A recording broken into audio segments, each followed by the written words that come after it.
इस्कॉनच्या बेळगाव शाखेच्या वतीने आयोजित केलेल्या 21व्या भगवान जगन्नाथ रथयात्रा महोत्सवास शनिवारी दुपारी 2 वाजता प्रारंभ झाला। धर्मवीर संभाजी चौकात सजविलेल्या रथात भगवान जगन्नाथ, बलदेव व त्यांची भगिनी सुभद्रा यांचे अर्चविग्रह बसविण्यात आले होते।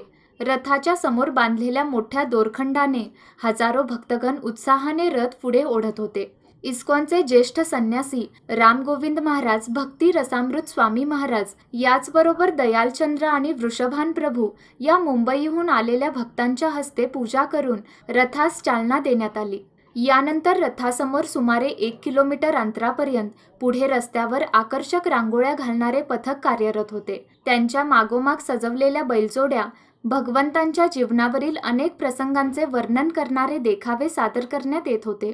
त्या पाठोपाठ भगवंताच्या नामाचा महामंत्र जपणारी भजन पथके भगवंताच्या नामात मंत्रमुग्ध होऊन गेली होती।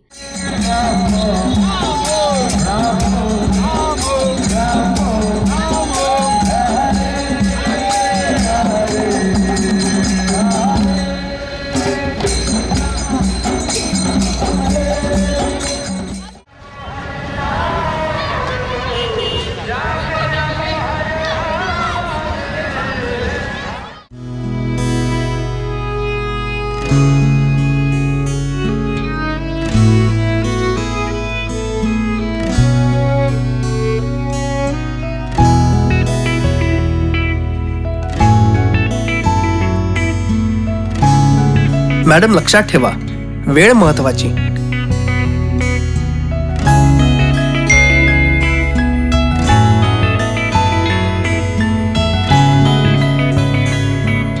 नीता, अगं पासवर्ड आहे, टाइप कर।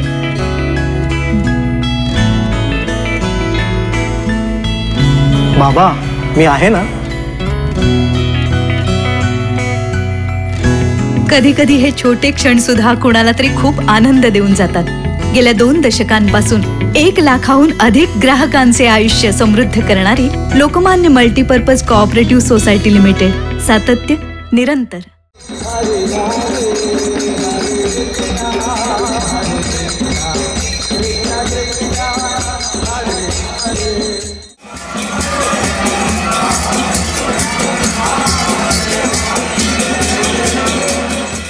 जय जगन्नाथ, जय बलदेव, जय सुभद्रा आणि हरे कृष्णा कृष्णा कृष्णा हरे हरे, हरे राम राम राम हरे हरे असा नामघोष करीत रथयात्रा संभाजी चौकातून निघून कॉलेज रोड, समादेवी गल्ली, खडे बाजार, गणपत गल्ली मार्गे मारुती गल्ली, रामलिंगखिंड गल्लीतून शनी देवळाकडून ब्रिजवरून शहापूर मार्गे गोवा वेस व तेथून इस्कॉन मंदिराला पोहोचली।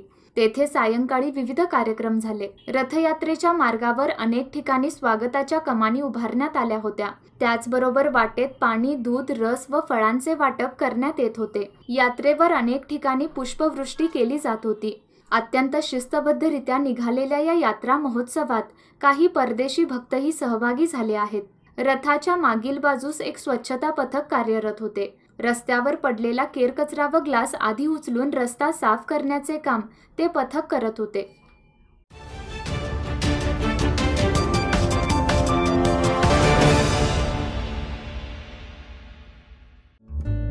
सबस्क्राइब करा तरुण भारत डेली बेलगाम न्यूज चॅनल आणि ताज्या घडामोडी पाहण्यासाठी बेल आयकॉनवर क्लिक करा।